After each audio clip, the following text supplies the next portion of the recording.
Welcome to Pawan Baig academy. हम लोगों ने हमारा नया चैप्टर चालू करा था जिसका नाम था बायोमोलिक्यूल्स और हम लोगों ने उसके बाद ग्लूकोज खत्म कर दिया था। ठीक है, तो अब हम चालू करने वाले हैं हमारा नया मोनोसैकेराइड जिसका नाम है फ्रुक्टोज। ठीक है बच्चों, फ्रुक्टोज मतलब क्या? फ्रुक्टोज एक लिबोरोटेटरी कीटोहेक्सोज। सबसे पहले हम तोड़ेंगे वर्ड कीटोहेक्सोज को। कीटो मतलब क्या? एक कीटोन ग्रुप उसके अंदर प्रेजेंट रहेगा। हेक्सोज मतलब क्या? 6 कार्बन कंपाउंड है। लिबोरोटेटरी मतलब क्या? प्लेन पोलराइज लाइट को वो लेफ्ट साइड के अंदर रोटेट करेगा। कितने डिग्री से? तो 92.40 डिग्री से। ठीक है, इसका मतलब ही क्या कि जो अपना फ्रुक्टोज है वो प्लेन पोलराइज लाइट को 92.4 डिग्री से लेफ्ट साइड के अंदर रोटेट कर देता है। अब लेफ्ट साइड है लिबोरोटेटरी, उसको हम किस तरीके से डिनोट करेंगे? माइनस साइन या तो फिर एल। ठीक है, एल को अगर हमने प्रीफिक्स में लगा दिया या फिर माइनस साइन को हमने प्रीफिक्स में लगा दिया तो इसका मतलब होता है लिबोरोटेटरी कंपाउंड। ठीक है, इसी की वजह से हम उसको बोलते हैं लिबोलोज। समझ में आएगा? अब इसके अंदर जो कीटो ग्रुप है वो अल्फा पोजीशन के ऊपर प्रेजेंट है, इसके वजह से ये भी रिड्यूसिंग प्रॉपर्टी दिखाएगा। ठीक है, हमने देखा था ग्लूकोज भी रिड्यूसिंग प्रॉपर्टी दिखाता है क्योंकि उसके अंदर एक एल्डिहाइड ग्रुप रहता है और फ्रुक्टोज भी रिड्यूसिंग प्रॉपर्टी दिखाया है क्योंकि उसके अंदर एक कीटो ग्रुप प्रेजेंट है। दोनों के अंदर एक कार्बोनिल ग्रुप प्रेजेंट था। ग्लूकोज के अंदर था एल्डिहाइड ग्रुप, फ्रुक्टोज के अंदर है कीटोनिक ग्रुप और इन दोनों की वजह से ग्लूकोज और फ्रुक्टोज को दोनों को रिड्यूसिंग प्रॉपर्टी आती है। ठीक है, इसका स्ट्रक्चर देखेंगे। देखो बच्चों, फ्रुक्टोज का जो फ्री स्टेट है वो रहेगा एलिफैटिक यानी कि स्टेट चेंज के अंदर। ठीक है, वो साइक्लिकल नहीं रहता है। सेकंड नंबर ऑफ कार्बन पे कीटोनिक ग्रुप है अपना। थर्ड फोर्थ और फिफ्थ के ऊपर हाइड्रोक्सिल ग्रुप है और साथ ही के अंदर 1 और 6 पे भी यानी कि 1 3 4 5 6 ये 5 कार्बन के ऊपर अल्कोहल हाइड्रोक्सिल ग्रुप है और सेकंड नंबर ऑफ कार्बन पे कीटोनिक ग्रुप है। ठीक है, ये हो गया हमारा free state open chain structure of fructose. अब कंबाइंड स्टेट के अंदर वो दो साइक्लिकल स्ट्रक्चर्स के अंदर प्रेजेंट करेगा, एक रहेगा मेजर प्रोडक्ट, एक रहेगा माइनर। ठीक है, मेजर कौन सा रहता है? Alpha D fructofuranose. इसका मतलब क्या कि जो सेकंड कार्बन है, सेकंड कार्बन और फिफ्थ कार्बन, सेकंड कार्बन देखो, सेकंड कार्बन का अगर आप नोटिस करोगे तो OH हाइड्रोक्सिल ग्रुप है वो राइट साइड के अंदर है और CH2OH जो कि फर्स्ट कार्बन था वो रहेगा लेफ्ट साइड के अंदर। ठीक है, तो CH2OH का C first carbon atom, second number ये, थर्ड फोर्थ फिफ्थ सिक्स्थ। तो सेकंड कार्बन एटम से फिफ्थ कार्बन एटम के ऊपर एक रिंग फॉर्म होगा थ्रू ऑक्सीजन और इसको साइक्लिकल स्ट्रक्चर बोलेंगे हम फ्रुक्टोज का। ठीक है, अब ये भी दो एनोमर्स के अंदर प्रेजेंट है, अल्फा डी फ्रुक्टोफ्यूरानोस और बीटा डी फ्रुक्टोफ्यूरानोस। सेकंड कार्बन हो गया यहाँ पे हमारा एनोमेरिक कार्बन। अल्फा क्यों बोला है? क्योंकि हाइड्रोक्सिल ग्रुप है राइट साइड पे। बीटा क्यों बोला है? क्योंकि हाइड्रोक्सिल ग्रुप है लेफ्ट साइड पे। सिंपल है। अब याद करो अपना हैवर्थ प्रोजेक्शन फार्मूला, हमने क्या बोला था? जो नीचे का साइड रहेगा वो रहेगा अल्फा और ऊपर का साइड रहेगा वो रहेगा बीटा। लेकिन हमने ग्लूकोज के वक्त कंसीडर करा था पायरानोस की रिंग जो कि था 6 मेंबर्ड हेटेरोसाइक्लिक रिंग। हमें अब यहाँ पे फ्रुक्टोज के अंदर क्या लेना पड़ेगा? 5 मेंबर। क्यों? क्योंकि रिंग किससे बन रही है? सेकंड थर्ड फोर्थ फिफ्थ और ये ऑक्सीजन। ठीक है, इसकी वजह से 6 मेंबर रिंग बन रही है। ग्लूकोज का 5 मेंबर रिंग बन रही है, ग्लूकोज के अंदर था 6 मेंबर रिंग, तो 5 मेंबर हेटेरोसाइक्लिक कंपाउंड को हम बोलते हैं फ्यूरान। इसके वजह से इसको बोलेंगे हम फ्यूरानोस। ठीक है, तो अगर हम इसको हैवर्थ प्रोजेक्शन फार्मूला में लिखेंगे तो फ्यूरान की रिंग रहेंगी perpendicular to the plane of paper. Alpha मतलब क्या? नीचे, तो अल्फा डी फ्रुक्टोफ्यूरानोस के अंदर हाइड्रोक्सिल ग्रुप अटैच था राइट साइड के अंदर।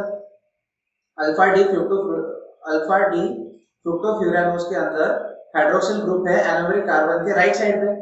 इसके वजह से हैवर्थ प्रोजेक्शन फार्मूला के अंदर भी अल्फा डी फ्रुक्टोफ्यूरानोस के अंदर जो हाइड्रोक्सिल ग्रुप रहेगा वो रहेगा नीचे क्योंकि अल्फा मतलब राइट मतलब नीचे।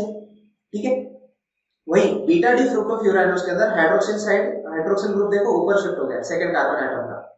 ठीक है, तो आपको हैवर्थ प्रोजेक्शन फार्मूला समझ में आ गया अल्फा डी फ्रुक्टोफ्यूरानोस और बीटा डी फ्रुक्टोफ्यूरानोस का, जो कि एक दूसरे के एनोमर्स है। यहाँ पे एनोमेरिक कार्बन कौन सा रहेगा? Second carbon atom. ग्लूकोज के अंदर एनोमेरिक कौन सा था? First carbon atom. ठीक है, फ्रुक्टोज का स्ट्रक्चर समझ में आ गया, ग्लूकोज का स्ट्रक्चर समझ में आ गया। ग्लूकोज के अंदर एनोमेरिक कार्बन कौन सा था? 1। फ्रुक्टोज के अंदर एनोमेरिक कार्बन कौन सा था? 2। ठीक है, अल्फा डी फ्रुक्टोफ्यूरानोस, बीटा डी फ्रुक्टोफ्यूरानोस, इसके हमने दोनों स्ट्रक्चर्स देख ली। ग्लूकोज के अंदर भी हमने ग्लूकोपायरानोस का स्ट्रक्चर देखा था, समझ में आ गया। तो हमने अभी मोनोसैकेराइड्स के अंदर ग्लूकोज और फ्रुक्टोज का स्टडी कर लिया। अब हम बढ़ते हैं डाइसैकेराइड्स के पास। डाइसैकेराइड मतलब क्या? वो कंपाउंड जो कि हाइड्रोलिसिस के दौरान हमको दो मोनोसैकेराइड की यूनिट देंगे। ठीक है, अब वो दोनों मोनोसैकेराइड सेम भी हो सकते हैं, डिफरेंट भी हो सकते हैं। यानी कि अगर एक कंपाउंड लिया और उसका हमने हाइड्रोलिसिस करवाया तो हमको दो मोनोसैकेराइड तो मिल रहे हैं, और वो दोनों मोनोसैकेराइड सेम है कि डिफरेंट है, दोनों कंडीशन पॉसिबल है। ठीक है, तो हम अलग अलग डाइसैकेराइड्स अभी पढ़ने वाले हैं। अब बच्चों मैंने आपको बताया कि हाइड्रोलिसिस के बाद हमको दो मोनोसैकेराइड के यूनिट मिलेंगे, तो ये जो दो मोनोसैकेराइड के यूनिट है वो ज्वाइंट होंगे, तभी तो वो डाइसैकेराइड बना रहे हैं। तो ज्वाइंट किससे हो रहे हैं? वो ज्वाइंट हो रहे हैं ईथर ऑक्साइड लिंकेज से, जिसको हम बोलते हैं ग्लाइकोसाइडिक लिंकेज। ठीक है, तो दो मोनोसैकेराइड के यूनिट्स अगर ग्लाइकोसाइडिक लिंकेज से जॉइंट है तो हम उसको बोलेंगे डाइसैकेराइड, और डाइसैकेराइड को हाइड्रोलिसिस करवाने के बाद हमको मिलते हैं दो सेपरेट यूनिट्स ऑफ मोनोसैकेराइड। अब वो सेम भी हो सकते हैं और डिफरेंट भी हो सकते हैं। ठीक है, तो सुक्रोज, सबसे पहला डाइसैकेराइड हम पढ़ने वाले हैं वो रहेगा सुक्रोज। सुक्रोज कैसे बनता है? एक यूनिट ऑफ ग्लूकोज और एक यूनिट ऑफ फ्रुक्टोज। अब हमने देखा था कि ग्लूकोज के दोनों एनोमर्स थे, अल्फा एनोमर बीटा एनोमर, और फ्रुक्टोज के भी दो एनोमर्स थे, अल्फा और बीटा। तो ग्लूकोज का अल्फा एनोमर, ये ध्यान से देखो, ग्लूकोज का अल्फा एनोमर और फ्रुक्टोज का बीटा एनोमर, ये दोनों कंबाइन होंगे। कैसे कंबाइन होंगे? अल्फा ग्लूकोज का C1 कार्बन और बीटा फ्रुक्टोज का C2 कार्बन, इनमें से एक वाटर मॉलिक्यूल एलिमिनेट होगा और हमें देगा एक सुक्रोज का मॉलिक्यूल। ठीक है, ये देखो, ये हो गया हमारा अल्फा ग्लूकोज। अल्फा ग्लूकोज के अंदर हमने क्या देखा था कि C1 कार्बन के ऊपर हाइड्रोक्सिल ग्रुप रहेगा राइट साइड के अंदर, राइट साइड हो गया यानी अल्फा पोजीशन, अल्फा यानी कि नीचे। ये हो गई हमारी पायरेनोज की रिंग। ठीक है, अल्फा यानी कि नीचे, बीटा यानी कि ऊपर, नीचे साइड के ऊपर फर्स्ट कार्बन के ऊपर हाइड्रोक्सिल ग्रुप है, यानी कि ये हो गया हमारा अल्फा ग्लूकोज। ये हो गई हमारी फ्यूरान की रिंग।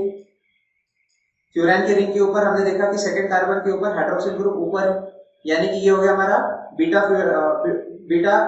फ्रुक्टोफ्यूरानोस। अब मैंने क्या बोला कि C1 ऑफ अल्फा ग्लूकोज और C2 of beta glucose, beta fructose, ये दोनों के अंदर से एक वाटर मॉलिक्यूल एलिमिनेट होगा, यानी कि ये ऐसा एलिमिनेट हो जाएगा। तो ऑक्सीजन का एक बॉन्ड फ्री है, कार्बन का एक बॉन्ड फ्री है, ये दोनों आपस में कंबाइन हो गए और क्या बनाएंगे? अल्फा बीटा 1,2 ग्लाइकोसाइडिक लिंकेज, और यही स्ट्रक्चर को हम बोलते हैं सुक्रोज। ठीक है, ये जो है ये हमारा बन गया सुक्रोज। वही इसी स्ट्रक्चर को इस तरीके से भी लिखा जा सकता है।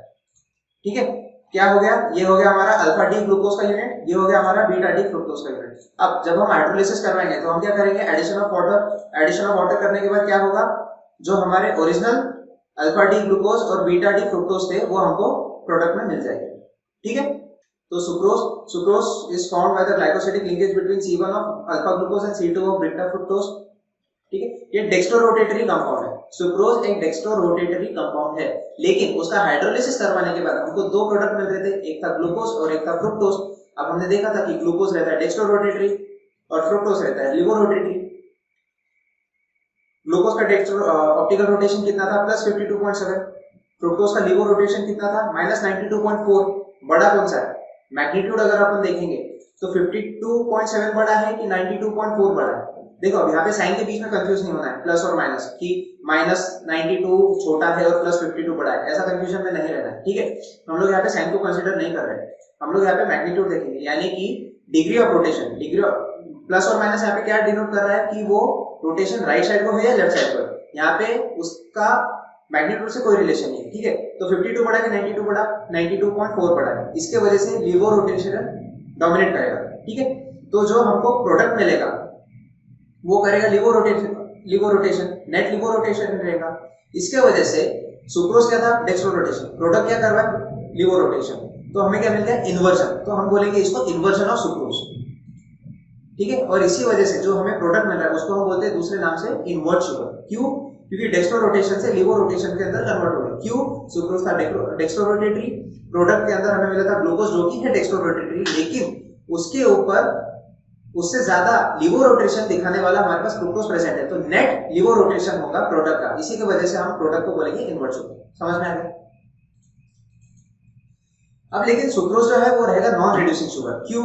क्योंकि ग्लूकोज का एल्डिहाइडिक ग्रुप और फ्रुक्टोज का कीटोनिक ग्रुप दोनों इन्वॉल्व हो गए हैं ग्लाइकोसाइडिक लिंकेज बनाने के लिए। इसके वजह से दोनों में से एक भी फ्री नहीं है जो कि रिड्यूसिंग प्रॉपर्टी सुक्रोज को दे सके। इसी वजह से सुक्रोज हमारा रहेगा नॉन रिड्यूसिंग शुगर। ठीक है, अब बढ़ेंगे हमारे नेक्स्ट डाइसैकेराइड की तरफ जो कि है माल्टोज। माल्टोज के अंदर 2 units of D glucose combine होंगे। कौन से कार्बन पे? C1 और C4 पे। यानी कि तो अल्फा ग्लूकोज का C1 और अल्फा डी ग्लूकोज का C4, ऐसे C1 और C4 के अंदर से एक हाइड्रोक्सिल दोनों जगह पे हाइड्रोक्सिल ग्रुप्स थे, उनके अंदर से एक वाटर मॉलिक्यूल एलिमिनेट होगा और हमें मिल जाएगा रिजल्टिंग माल्टोज। ठीक है, तो कौन सा लिंकेज हो गया? Alpha 1,4 glycosidic linkage. क्यों ऐसा? देखो, अल्फा मतलब क्या? अल्फा मतलब कि हाइड्रोक्सिल ग्रुप है राइट साइड के ऊपर, यानी हमने दोनों जो ग्लूकोज मॉलिक्यूल लिए है उसके अंदर C1 पोजीशन पे हाइड्रोक्सिल ग्रुप रहेगा राइट साइड पे। 1,4 मतलब क्या? एक ग्लूकोज मॉलिक्यूल का C1 कार्बन एटम इन्वॉल्व हो रहा है और दूसरे ग्लूकोज मॉलिक्यूल का C4 कार्बन एटम इन्वॉल्व हो रहा है, और C1 और C4 में से एक वाटर मॉलिक्यूल निकल रहा है और वो बना रहा है ग्लाइकोसाइडिक लिंकेज। ठीक है, इसका अगर हम स्ट्रक्चर देखेंगे तो कुछ ऐसा दिखेगा।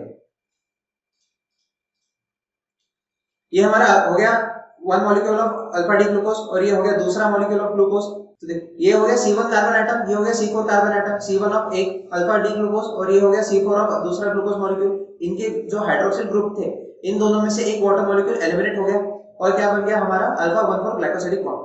ठीक है, अब बच्चों देखो, यहाँ का जो एल्डिहाइड ग्रुप है ये तो इन्वॉल्व हो गया ग्लाइकोसिडिक बॉन्ड बनाने के लिए, लेकिन ये वाला जो ग्रुप है ये अभी भी फ्री है, यानी कि ये रिड्यूसिंग प्रॉपर्टी इंपार्ट कर सकता है।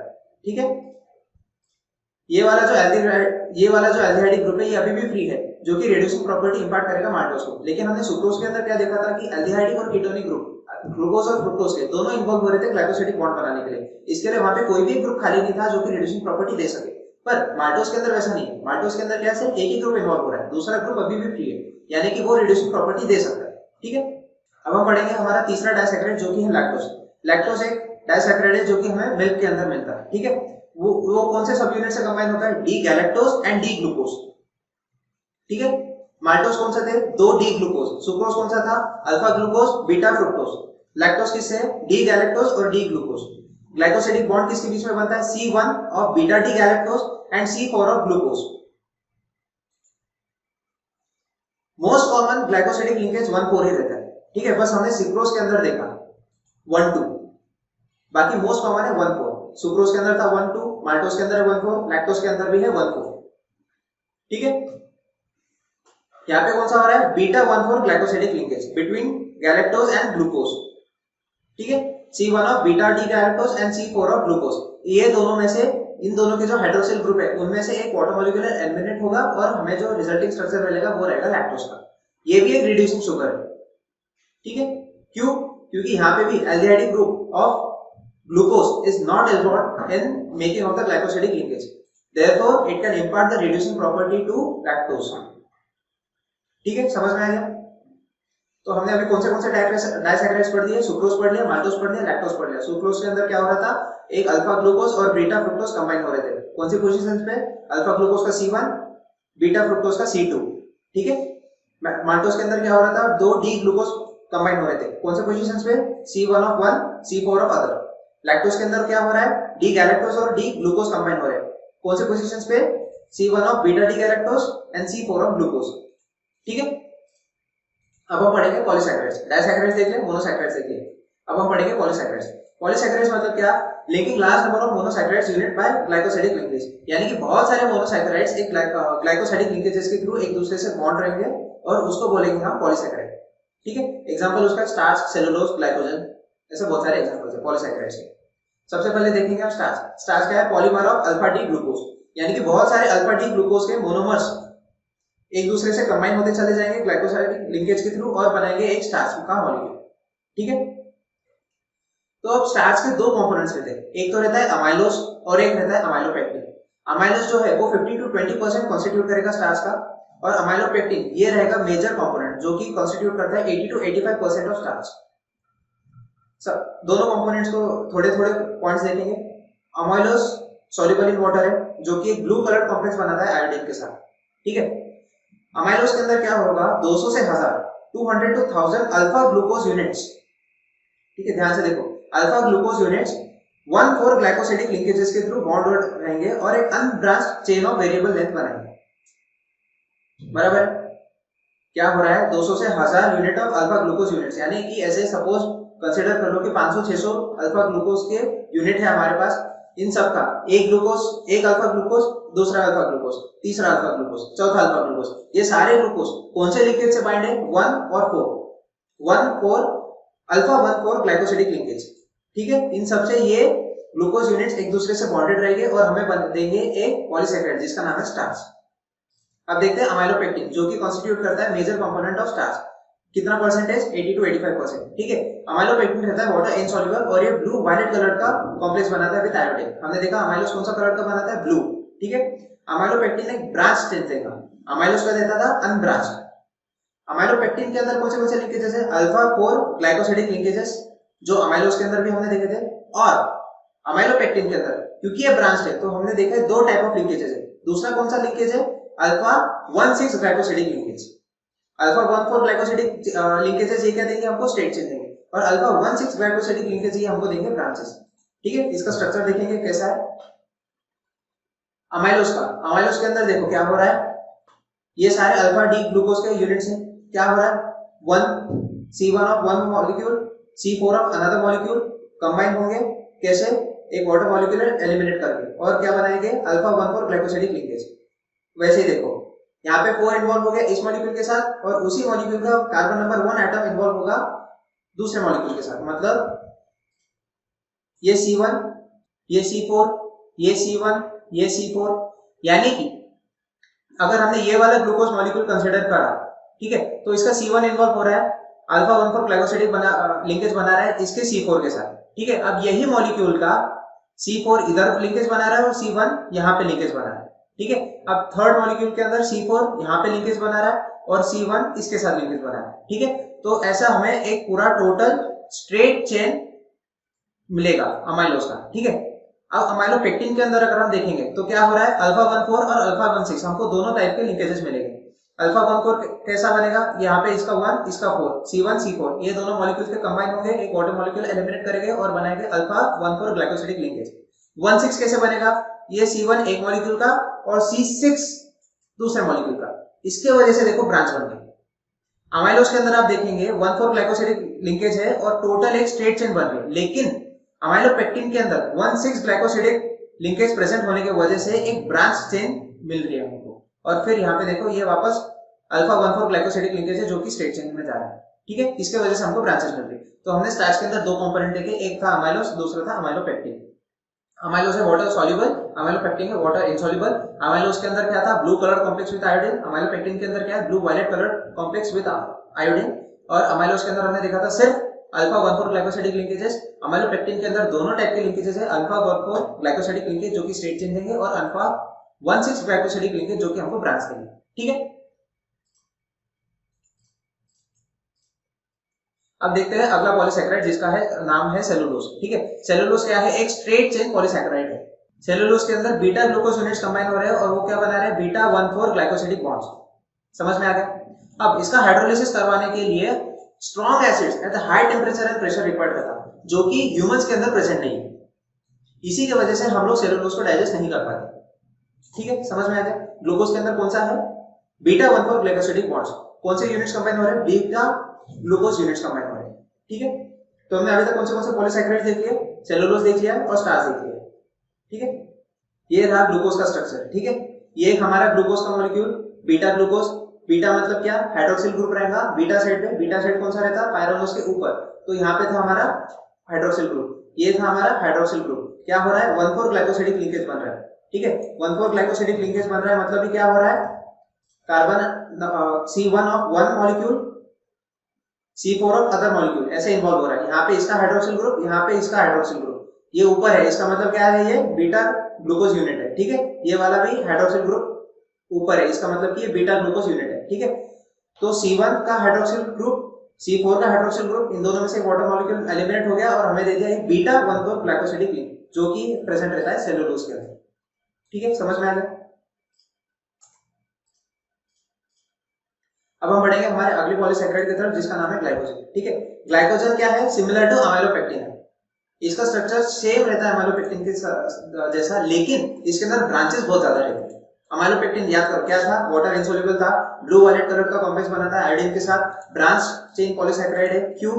क्योंकि उसके अंदर दोनों टाइप ऑफ लिंकेजेस प्रेजेंट है, अल्फा 1,4 ग्लाइकोसिडिक लिंकेज और alpha 1,6 glycosidic linkage. Alpha 1,4 glycosidic linkage क्या दे रहा था हमें, straight chain. Alpha 1,6 glycosidic linkage हमें क्या दे रहा था, ब्रांचेस। ठीक है, तो हमने अभी तक मोनोसैकेराइड्स, डाइसैकेराइड्स, पॉलीसैकेराइड्स तीनों कवर कर लिए। ठीक है, एक समरी, सुक्रोज के अंदर क्या कंबाइन हो रहा था, alpha glucose beta fructose, C1 of alpha glucose, C2 of beta fructose. ठीक है, और लिंकेज कौन सा बन रहा था, अल्फा बीटा। क्यों? अल्फा ग्लूकोज है, बीटा फ्रुक्टोज है, तो alpha beta, C1 of glucose, C2 of fructose, तो alpha beta 1,2 glycosidic linkage. Maltose के अंदर क्या था, अल्फा 1,4 ग्लाइकोसिडिक लिंकेज, किसके बीच में, डी ग्लूकोज के बीच में। ठीक है, दोनों यूनिट्स उसके डी ग्लूकोज के थे। लैक्टोज कैसे बन रहा था, बीटा 1,4 ग्लाइकोसिडिक लिंकेज के थे। ठीक है, स्टार्च के अंदर हमने देखा था दो कंपोनेंट्स है, एक है अमाइलोज और एक है अमाइलोपेक्टिन। अमाइलोज के अंदर क्या था, अल्फा 1,4 ग्लाइकोसिडिक लिंकेज, अमाइलोपेक्टिन के अंदर दो लिंकेजेस थे, अल्फा 1,4 ग्लाइकोसिडिक लिंकेजेस और अल्फा 1,6 ग्लाइकोसिडिक लिंकेजेस। ठीक है, सेल्यूलोज के अंदर क्या हो रहा था, बीटा 1,4 ग्लाइकोसिडिक लिंकेजेस बन रहे थे, किसके बीच में, बीटा ग्लूकोज यूनिट्स के बीच में। और ग्लाइकोजन क्या होना स्ट्रक्चर देखा कि it is similar to that of amylopectin. ठीक है, तो बच्चों यहाँ हम आज खत्म करेंगे और इसके आगे हम कंटिन्यू करेंगे हमारे अगले वीडियो लेक्चर के अंदर। ठीक है, आपको यहाँ तक कि कोई भी डाउट हो तो प्लीज कमेंट सेक्शन के अंदर मुझे जरूर बताइए, और आपको मेरी वीडियो पसंद आई हो तो प्लीज लाइक, सब्सक्राइब और शेयर जरूर करिए। Thank you and best of luck.